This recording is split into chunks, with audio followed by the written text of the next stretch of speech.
Chapter 4. The Assyrian Kingdom. The country of Assyria, like Babylonia, lays between the two great rivers, Euphrates and Tigris, but it has snowy mountains and luxuriant vegetation. Its soil is rich and fruitful. The Assyrian country was not well defined by the regular boundaries always. These depended upon the power of the reigning kings, and they were sometimes contracted and at other times extended. It had some rivers which overflowed and watered the lands, among which the Tigris and Habor were the most famous. From times immemorial, the two kingdoms of Babylonia and Assyria were established between Euphrates and Tigris, both of which were of the tribes of Shem, sons of Ashur, and of Agram. The language was the Aramaic Chaldean. The conditions, relations and dwellings were like those of Judah's and Israel's kingdoms, like two brothers in one home, though they were descended from one tribe and had one language. Nevertheless, many times they were bitter enemies and they fought against one another. That's why they say, yeah, okay, they're the cradle of civilization. The first civilization, well, they weren't very civil because they're fighting each other. Okay. Civil means getting along. So we verify that the Egyptian kingdom, the uniting of the north and the south, were the civilization. Okay, they were the first civilization because they got on with each other. They didn't fight each other anymore, kill each other off anymore. Okay, that makes a difference. They were civil.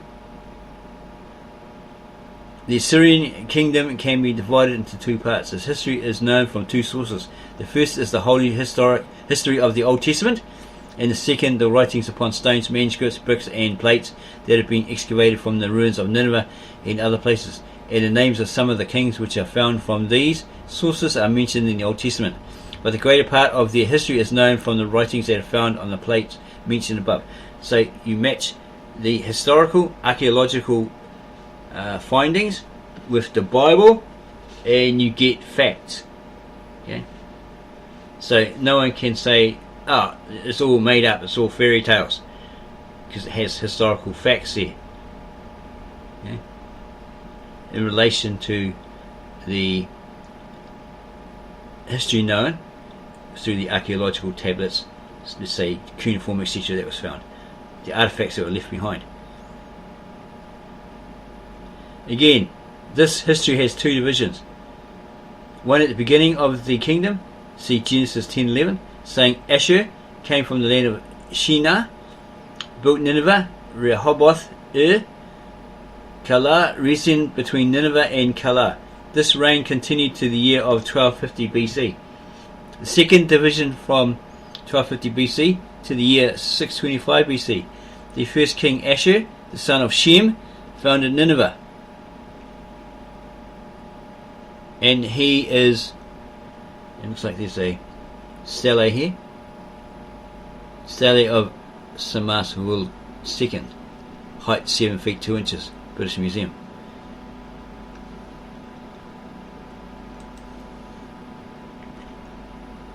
Okay, this king was called by some other name also, Belas. It's possible that this name was given him after his death because the Assyrians came to know him as the god.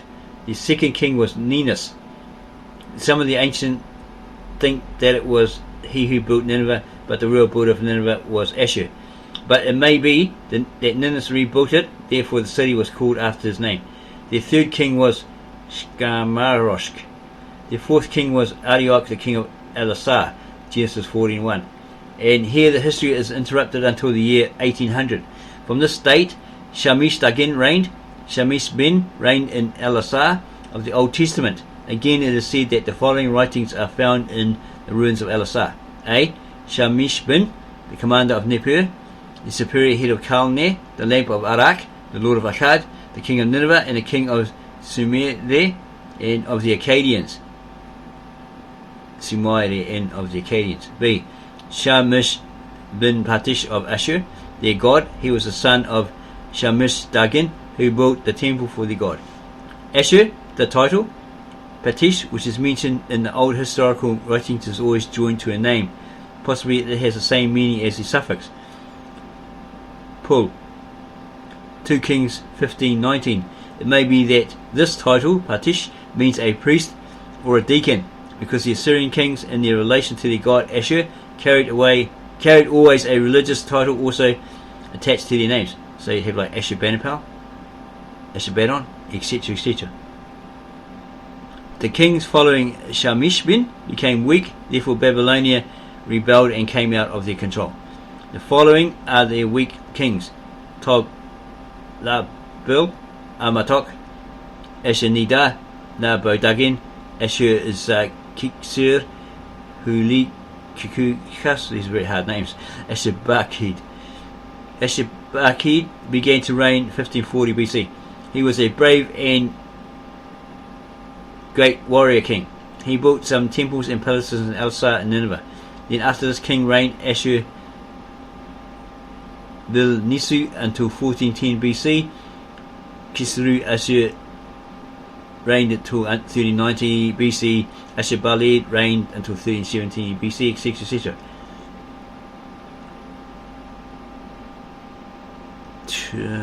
Tuglat-Shamishbin reigned until 1270 BC, and he waged great wars and overthrew all the Babylonian organizations and established himself as the lord of all Mesopotamia and assumed the title the King of Nations. Bil-Kudur-Ashur, the king, reigned until 1260 BC. During this time, after a bloody war, Babylon became victorious and made itself free from their bondage. Adar-Palashur reigned. It is said that this king was very powerful, that he enlarged and extended the dominion of the Assyrian kingdom, into which all Babylonia became absorbed, and many other kingdoms were also joined to Assyria. And he reorganized the Syrian army according to one of the best systems of that day, which continued for the length of 625 years. Ashur-Dinah reigned until 1200 BC. Mutakkel-Nabu until 1170 BC. Ashur-Sisi reigned until 1130 BC. The kings which followed Adar-Palashur until the year 1130 BC were not so famous. Tiglath-Pileser, king, ascending his throne in 1130 BC. His kingdom is very bright in the world's ancient history. He subjected all nations which were around Assyria, from the Persian Gulf to the Mediterranean Sea. They all came under him. And he made long expeditions of wars. In his first expedition he conquered the tribe of Muski, who dwelt at the origin of Euphrates River, and brought great plunders. He built bridges on the upper part of Tigris River, on which his own army would cross. In his second expedition he went to Kirgiz's country, the Armenians' land. There he committed great massacres, and he controlled all the Armenians into the Caucasian mountains, and came back home loaded with great plunder. In his third expedition he went to the Mediterranean Sea and overthrew all the kingdoms established at the coasts. In his fourth expedition he went to the land of Chitaji, toward the north of Assyria. After many bloody wars he conquered and controlled all the nations of the regions to the Taurus mountains. And he thought Alexander the Great was great, right? He built their castles and he subjugated the Phoenicians. He built cities and rebuilt the old temples, and he decorated the city of Nineveh and made it his capital instead of Elasar. And then he turned his attention to improving the farms and raising cattle in his own country. He reigned 50 years and he died in the year 1080 BC. Ashur-Banipal succeeded him. In his reign the kingdom of Assyria was in peace with the rest of the world. After this king, his brother Shamishbin II reigned for 10 years only. Ashur-Rambar succeeded to the throne. In his day the countries east of the Euphrates regained their freedom from the bondage of Assyria. This event took place at 1020 BC. Another dynasty now took the reins of the Assyrian government. The first king of this dynasty was Bil-Chat-Rishu, and there were 7 other kings who followed him, who were weak. Therefore Assyria lost her first degree of superiority. There have been 3 other kings who have ruled Assyria in succession during the time between 1020 BC until 939, whose names are not known. Ashur-din the first ruled from 909 BC until 889 BC. His son Hulek-Hukis the third ruled from 889 BC until 886, and so forth. Ashur-Edanapal reigned from 886 BC to 858. This king became a great conqueror. He made a few expeditions to quiet the rebels and collected also the taxes from the small kings who had not paid their taxes to Assyria for some time. He went out to conquer the coast of the Mediterranean Sea. Arc, Arabia, Media, Persia, Armenia, Syria and Phoenicia. To perpetuate the memories of his conquest, he commanded some historical writing to be written upon the rocks of the Phoenician mountains.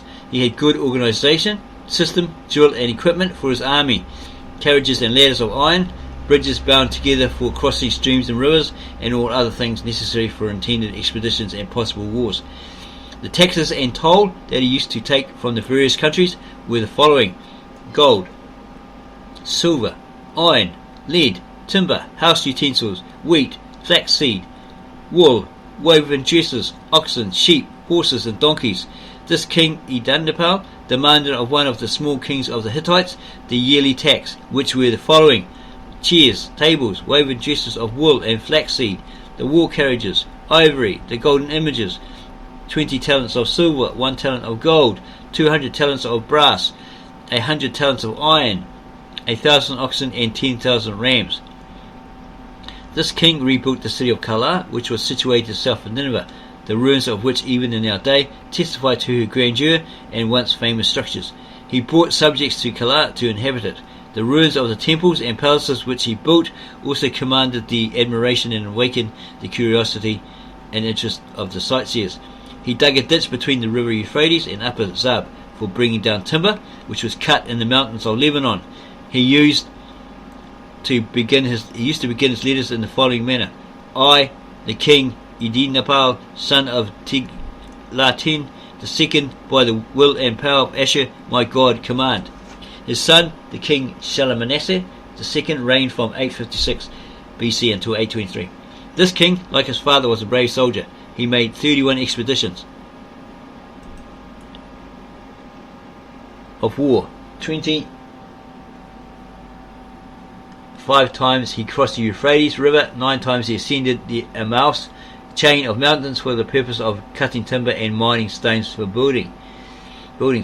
In all of his expeditions he mentions the cruel and oppressive treatment of his father toward the countries which he had conquered, such as the burning of cities, destruction of the country, heavy taxation, cruel punishment of rebels, and bringing them as captives to Assyria.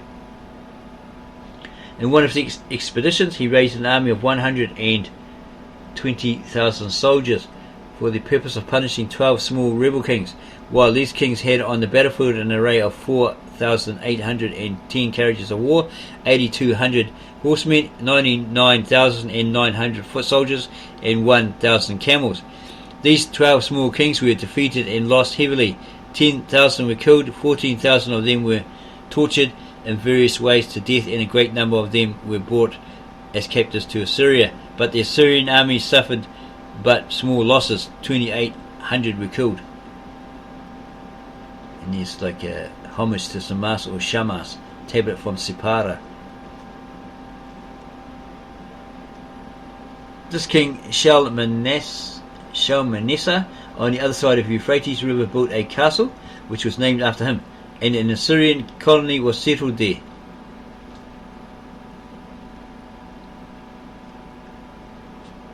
For this victory that he gained, he offered 1,000 rams as a sacrifice to his god Ben.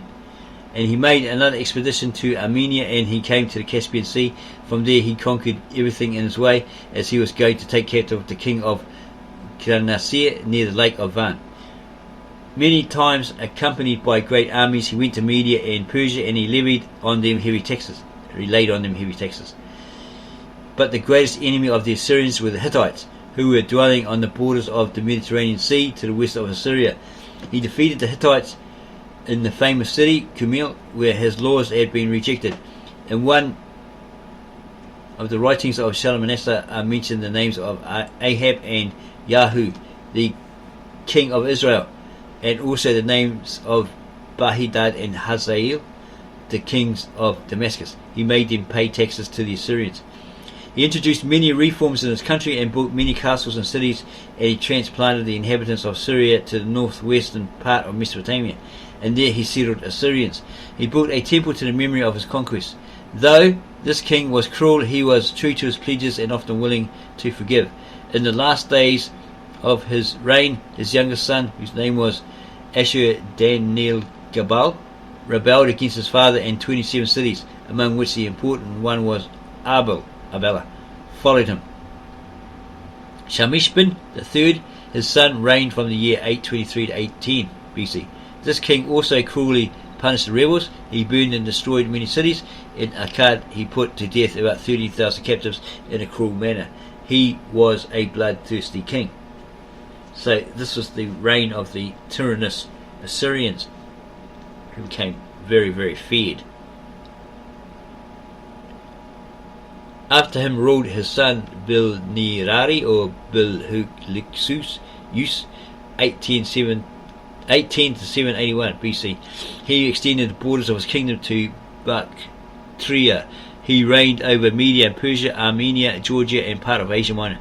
He taxed the Phoenicians, Hittites, Israelites, Syrians, Edomites, Philistines, and part of Arabia.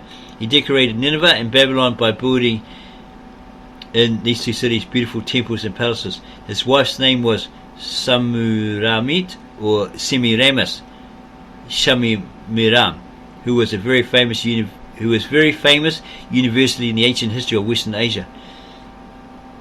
These are many traditions told about this queen, or there are many traditions told about this queen. She was a princess from Babylon who possessed great beauty and vivacity. In some of his war expeditions she accompanied her husband. She contributed bountifully towards the decorating of Babylon. Therefore the Grecian authors wrote that it was she who built the city of Babylon.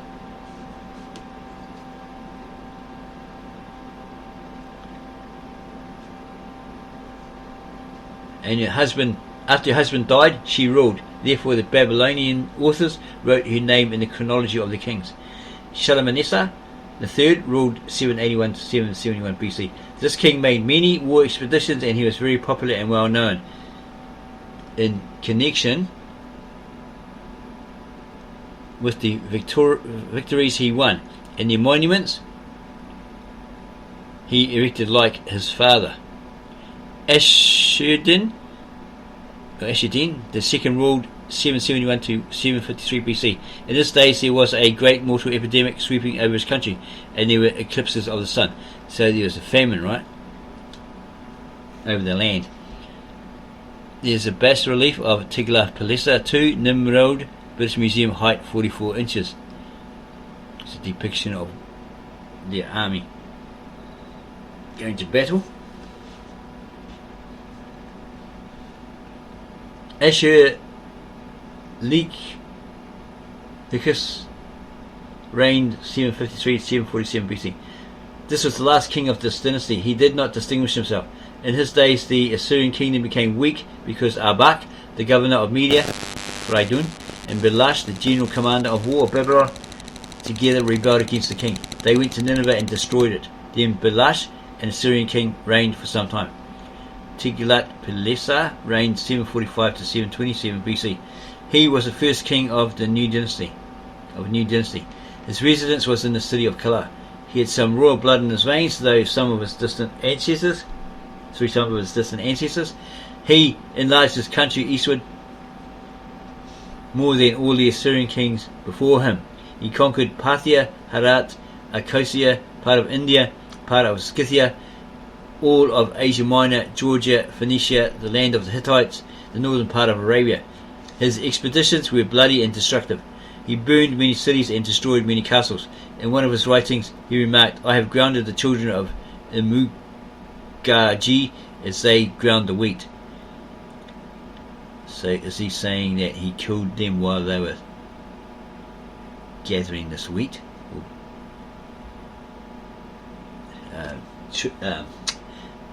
Treating this wheat to make bread or something like that?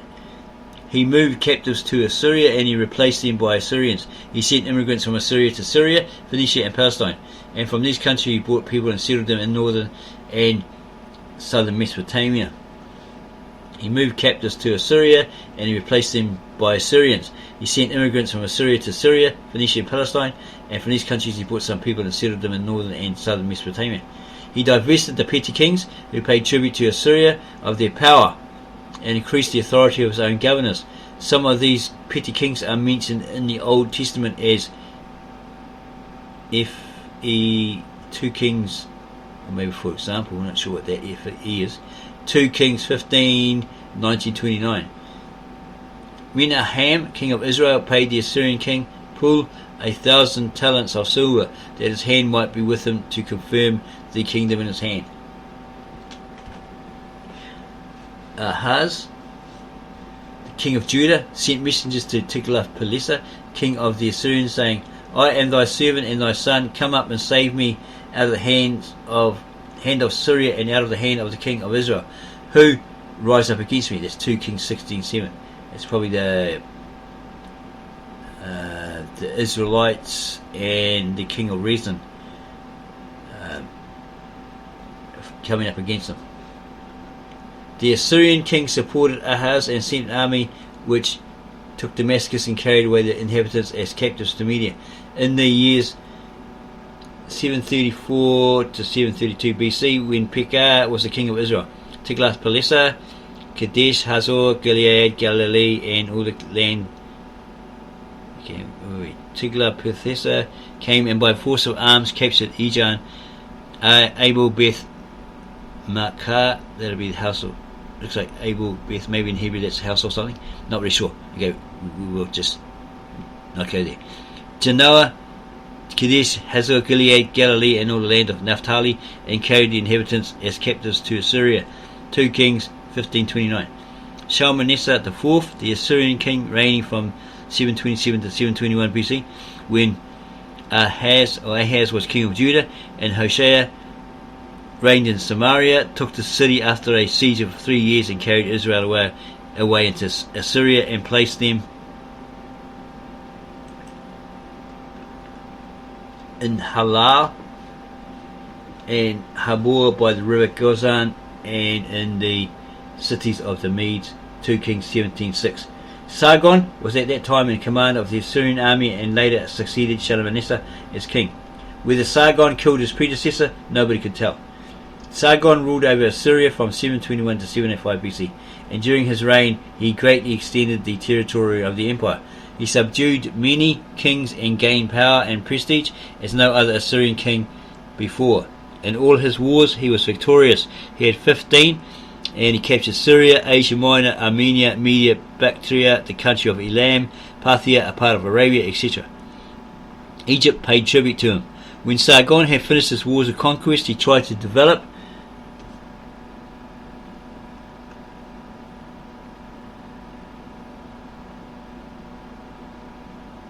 agriculture.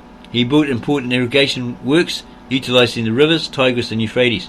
He also founded a new town to the north of Nineveh and gave it his own name, Dur Sarukin, in Syrian, Sarah Shagon. The wooden materials of fortifications, hospitals, and other buildings of the city were taken from the forests of Lebanon. He founded schools and prisons and built a magnificent temple for his gods. For himself he built a sumptuous stone palace to which there was 4 main gateways. The walls were covered with inscriptions and sculptures of men, animals, and creatures, being a compound of man and beast. Expensive works had been constructed for the gardens, which were known as one of the wonders of the world at that time. It'd be the hanging gardens, right? Offerings to a god. Alabaster relief. Louvre in Paris, the museum. Height 10 feet. Wow, let's see. Pretty big relief, right? Sargon died before he had completed his upbuilding of the town. A servant killed him. The ruins of his city are now unearthed, and many are the proofs of a remarkably high civilization at the time of Sargon, nearly 3,000 years ago. The ruins of the T-shaped palace of Sargon are mostly uncovered. Its main frontage was nearly a quarter of a mile long. There was 31 courts and more than 200 apartments. Sargon restored and enlarged the library of his predecessors, especially that of his namesake Sargon of Agad.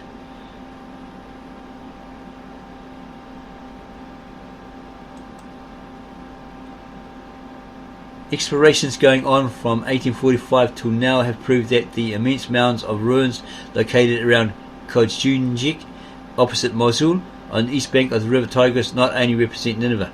These ruins are a record of human activity from a period of time between 3000 and 2700 and 2700 BC and downwards. Town after town was founded later upon the ruins of the former. There are 5 or 6 towns in all, and the relics unearthed plainly show the progress and development of human intelligence and skill, from the most primitive stages up to a time when the inhabitants of the cities kept well-designed and well-managed libraries, hospitals, schools, and other institutions of the same character. King followed king, and dynasty succeeded dynasty. A period of at least 4,000 years is represented by these ruined mounds. And it's a picture of northwest Kur Sargon's palace at Kursabad restored. There is further found a contract from the time of Abraham, or a little earlier, written on a clay tablet. The document was kept in an envelope, also made of clay. It is proved that the Assyrian Sargon promoted astronomical and mathematical researches and calculations, and in a general way it is proved that the civilization of the Greeks is deeply indebted to Assyria, just as the civilization of our own times is in debt to that of the Greeks and Romans. The Assyrian civilization again rests upon that of Babylonia. Sennacherib, the Assyrian king. Sargon was succeeded by his son Sennacherib, who reigned between the years 705 and 680 BC. The dependencies of Syrian thought. Here's another relief here. Sennacherib at the head of his army.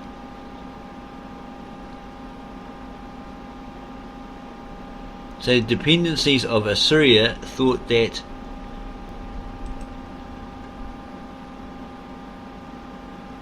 the accession of the new king might offer a favourable opportunity for regaining independence.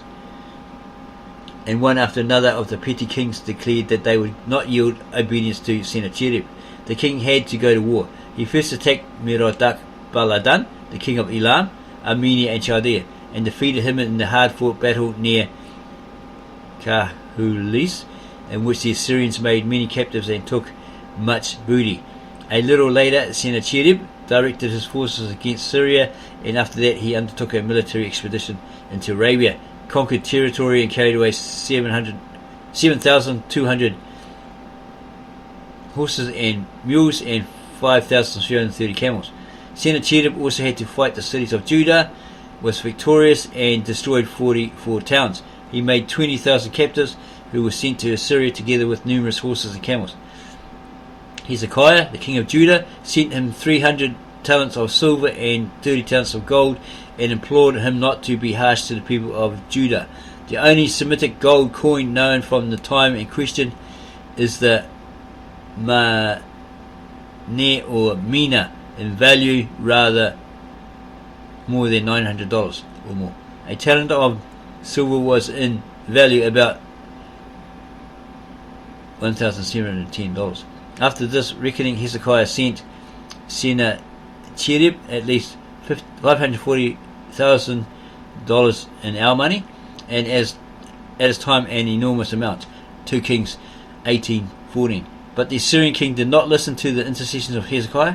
The Lord did, however, and the angel of the Lord one night went out and smote in the camp of the Assyrians 185,000 men.